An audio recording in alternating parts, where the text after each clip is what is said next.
Can really good come out of suffering? The normal tendencies of a man is to avoid suffering, but every man born on the face of the earth is bound to suffer. He or she cannot escape suffering. But do we know that good can come out of suffering? If we are leading a evil life, hating each other, engrossed in sin, and then we suffer, that suffering can do no good to us. On the contrary, that suffering is the consequences of our sin. But if we do good, lead a pure and holy life, and still then we have to suffer, that suffering has a meaning.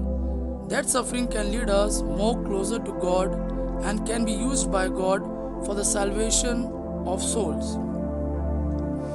When we suffer for doing good, we are partaking in the suffering of Christ, just as Christ suffered, though he was blameless and innocent.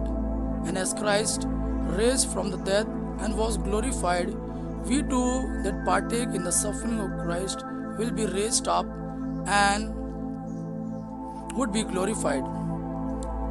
Jesus in his Sermon on Mount said, "Blessed are they who are persecuted for the sake of righteousness, for theirs is the kingdom of heaven." God can turn our suffering into a blessing provided we believe in Him. St. Peter beautifully narrates the benefits of suffering in his first letter, chapter 4, verses 12 and 13. Beloved, do not be surprised at the